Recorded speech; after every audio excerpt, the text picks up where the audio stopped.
ଯେତେବେଳେ ମହାପ୍ରଭୁ ବଡ଼ଦାଣ୍ଡକୁ ବାହାରି ପଡ଼ନ୍ତି, ଭକ୍ତ ପଚାରେ, ମହାପ୍ରଭୁ ମଣିମା କୋଟି ଓଡ଼ିଆର ମୌଡ଼ମଣି, ଆପଣ ବାହାରିଛନ୍ତି ଏ ଆଷାଢ଼ ଶ୍ୟାମଳ ପକ୍ଷ ପୁଷ୍ୟା ନକ୍ଷତ୍ର ଦ୍ୱିତୀୟା ତିଥିରେ, ମହାପ୍ରଭୁ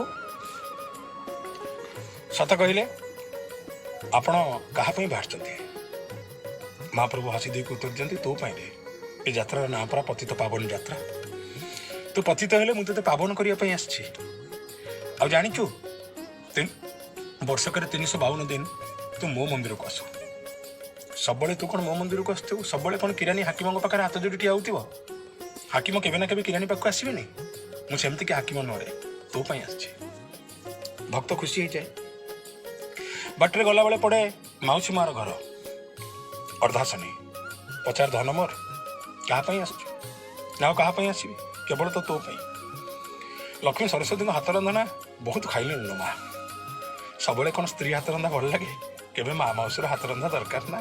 ସ୍ତ୍ରୀ ହାତର ବିରିୟାନୀରେ ସେ ସ୍ୱାଦ ନାହିଁ ଯାହା ମାଆର ଶିରାଳ ପାପୁଲିରେ ଗୋଳା ହେଇଥିବା ପଖାଳ କଂସାରେ ଥାଏ। ମାଉସୀଲେ ତୋ ପାଖକୁ ଆସିଛି, ଅନେକ ଦିନ ହେଲାଣି ପୋଡ଼ ପିଠା ଟିକେ ଖାଇନି, ଖୁଆଇବୁନି? ମାଉସୀ ଖୁସି ହେଇଯାଏ। ବାହୁଡ଼ା ପାଇଁ ପ୍ରସ୍ତୁତ ହେଇକି ଥାଏ। ଧନ ମୋର ଆସିବ, ପୋଡ଼ ପିଠା ଖାଇବ। ମହାପ୍ରଭୁ ଯାଇ ପହଞ୍ଚି ଯାଆନ୍ତି ଗୁଣ୍ଡିଚା ମନ୍ଦିରରେ। ଗୁଣ୍ଡିଚା ମା ପଚାରେ, କୁଆଡ଼େ ଆସୁଛୁ? ହସିକି ମହାପ୍ରଭୁ କହନ୍ତି, କୁଆଡ଼େ ଆସୁଛୁ କ'ଣ? ତୋର ପରା ଏଇଟା ଜାତ। ଗୁଣ୍ଡିଚା କହି, ଯାଉନୁ। ମଲା ମୋର କି ଜାତ? ମୁଁ ତ ବୁଢ଼ୀ ଲୋକଟା, ମୋର କୋଉଠି ଜାତ? ନା ତୋର ଯଦି ଜାତ ନୁହଁ, ଆଜିର ପର୍ବ ନାଁ କ'ଣ? ନା ଗୁଣ୍ଡିଚା? ନା କାହିଁ କେହି ତ ଜଗନ୍ନାଥ କହୁନାହାନ୍ତି? ଜାତ ତୋର, ତୋ ପାଖକୁ ଆସିଛି। ବହୁତ ଦିନ ହେଇଗଲା ସେ ସ୍ତ୍ରୀ ମାନଙ୍କ ପାଖରେ, ବହୁତ ଦିନ। ସେଇଟା ମୋ କାର୍ଯ୍ୟାଳୟ, ଏଇଟା କିନ୍ତୁ ମୋ ଜନ୍ମବେଦୀ, ସେଇଟା ମୋ କର୍ମବେଦୀ, ସେଠି ମୋ ବୃତ୍ତି, ମୋ ପ୍ରଫେସନ। ସହର ସେଇଟା, ଏଇଟା ଗାଁ ଯୋଉଠି ମୋ ବୋଉ ଅଛି, ଶ୍ୟାମଳ ଗଛର ଛାଇ ଅଛି, ସବୁଜ ତରୁର ଆଶ୍ରୟ ଅଛି। ଏଇଠି ରହିବି ଗାଁ ମାଟିରେ। ମାଲୋ ସତ କହିବି ନା କ'ଣ? ନା ସେଠି ସିନା 56 ଭୋଗ ଦିଅନ୍ତି, 60 ପଉଟି ଦିଅନ୍ତି। ସହରୀ ପୁଅ ଗାଁକୁ ଝୁରି ହେଲା ବେଳେ ଆଖି ଆଗରେ ଯେତେ ଚାଇନିଜ ଆଇଟମ୍ ଥାଉ, ଯେତେ ମଲ୍ଟିନେସନାଲ ଖାଦ୍ୟ ଥାଉ, କିନ୍ତୁ ମନେ ପଡ଼େ ବୋଉ, ମନେ ପଡ଼େ ବୋଉର ହାତ ରନ୍ଧା।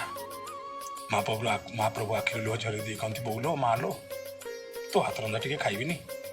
ଏଠି 9 ଦିନ ରହିବି, ଦେଖିବୁ, ଆଉ କିଛି ଭାବିବିନି, କେବଳ ତୁ ରାନ୍ଧିଦେବୁ ଆଉ ମୁଁ ଖାଉଥିବି। ମା, ତୋର ମନ ଅଛି ନା, ତୁ ମୋତେ କହିଥିଲୁ, ଯେତେ ଦଉଥିବି ସେତେ ଖାଉଥିବୁ, ନ ଶୁଖିବ ତୋର ହାତ। ଲୋକ କହୁଥିବେ ଖାଇବା ଠାକୁର, ନୀଳାଚଳେ ଜଗନ୍ନାଥ। ଖାଇବି ମା। ଖୁସି ହେଇଯାଏ ଗୁଣ୍ଡିଚା, କହି, ଦେଖରେ କେମିତିକା ପୁଅ ମୋର। ଗୁଣ୍ଡିଚାର ଗୋଡ଼ ଆଉ ତଳେ ଲାଗେ ନା। 9 ଦିନ କାଳ ଗହଳ ଚହଳ ଲାଗେ ଗୁଣ୍ଡିଚା ମନ୍ଦିରରେ। ଭିତରକୁ ପଶୁ ପଶୁ ରାଧାରାଣୀ ଠିଆ ହୁଅନ୍ତି ସାମ୍ନାରେ। ରାଧାରାଣୀ ପଚାରନ୍ତି, କୁଆଡ଼େ ଆସିଛୁ? କ'ଣ ଏତେ ଦିନ ମୋ କଥା ମନେ ପଡ଼ିଲା? ଯମୁନା, ଦ୍ୱାପର, କୃଷ୍ଣ, ରାଧା, କଦମ୍ବ, କେଳି, ରସରାସ ରସି କେନ୍ଦ୍ର ମୌଳି, ହସ୍ତପଦ ବିହୀନ ହିଁ ବର୍ଷକ ଥରେ ଆଜି କୁଆଡ଼େ ଆସିଛ? ମହାପ୍ରଭୁ କହନ୍ତି, ସମସ୍ତଙ୍କୁ ଭୁଲ ଭାଲ କଥା କହିଛି ନା, ତାହେଲେ କ'ଣଟା ଠିକ କଥା ମତେ କୁହ? ନା କେବଳ ତୋ ପାଖକୁ ଆସିଛି ଲୋ ରାଧାରାଣୀ।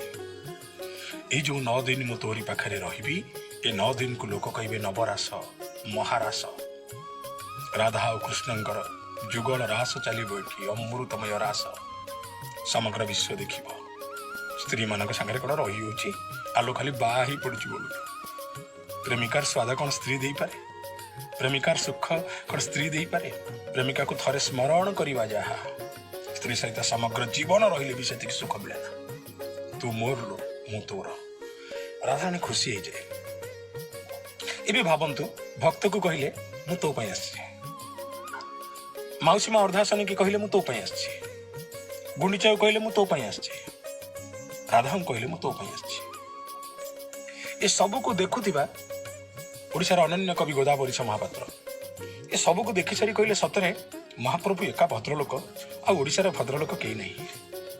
ପାଖରେ ଠିଆ ହେଇଥିବା ଲୋକମାନେ କହିଲେ, କ'ଣ କହିଲେ? ଓଡ଼ିଶାର ସବୁ ଲୋକ ଅଭଦ୍ର? ନା ହଁ, ସବୁ ଲୋକ ଅଭଦ୍ର। ନା ମହାପ୍ରଭୁ ଭଦ୍ର ବୋଲି ଆପଣଙ୍କ ପାଖରେ ପ୍ରମାଣ କ'ଣ ଅଛି? ଗୋଦାବରୀଶ ମହାପାତ୍ରଙ୍କର ଅଳ୍ପ ପରିଚିତ ଏ କବିତା, କଜଳପାତିଆ ଭଦ୍ର ଲୋକ ହେ, କଜଳପାତିଆ ଭଦ୍ର ଲୋକ, ଭଦ୍ରାମି ଯଦି ଜାଣିନାହଁ ଏବେ, କାଳିଆଠୁ ଟିକେ ପଚାରି ଚିଖ। ଯାଅ ପଚାର ସେ କାଠ ଗୋଡ଼କୁ ଭଦ୍ରାମି କ'ଣ। ନା କ'ଣ ଭଦ୍ରାମି ତାଙ୍କ ପାଖରେ? ନା ସକାଳେ ଝୁରୁଛି ମାଉସୀ ମା କୁ, ସଞ୍ଜରେ ଝୁରୁଛି ରାଧା କୁ, ରାତିରେ କହୁଛି ଲକ୍ଷ୍ମୀ ଲୋ ମୁଁ ଝୁରୁଛି ତୋ ହାତ ରନ୍ଧାକୁ। ସମସ୍ତଙ୍କୁ କେମିତି ଖୁସି କରାଯାଏ ପାରିବାରିକ ଜୀବନରେ ଏ ସୂତ୍ର ମହାପ୍ରଭୁ ଜାଣନ୍ତି। ଆଉ ଯେତେବେଳେ ମହାଲକ୍ଷ୍ମୀ ଆସନ୍ତି ତାଙ୍କୁ କହନ୍ତି ଆଲୋ ନବଦିନ ମତେ ନବଯୁଗ ଲାଗେ, ଶ୍ରୀମୁଖ ନ ଦେଖି ତୋର ଦେଖେ, ତ ମୁହଁ ନ ଦେଖି ମୁଁ କେମିତି ଝଡ଼ିଗଲିଣି, ଏ ବୁଢ଼ୀ ଖାଇବାକୁ ଦେଇପାରୁନି, ଖାଲି ସତ୍ୟ କରିଛି ବୋଲି ଏଠି ଅଛି ଲୋ। ବିଚରା ପଡ଼ିଦାତ୍ରୀ ମା ଲକ୍ଷ୍ମୀ ଠାକୁରାଣୀ ସେଇଦିନଠୁ ଡାଳୁଅ ଚାଉଳ ଭାତ ଆଉ କଳମ ଶାଗ ଖାଆନ୍ତି। ପରିବାର କେମିତି ଚଳେଇବା ମହାପ୍ରଭୁଙ୍କଠୁ ଶିଖିବା। ଭଲ ପାଇବା ତ କାଠଗଡ଼କୁ ଭଲ ପାଇବା, ମରିବା ତ କାଠଗଡ଼ ପାଇଁ ମରିବା, ବଞ୍ଚିବା ତ କାଠଗଡ଼ ପାଇଁ ବଞ୍ଚିବା। ଜୟ ଜଗନ୍ନାଥ।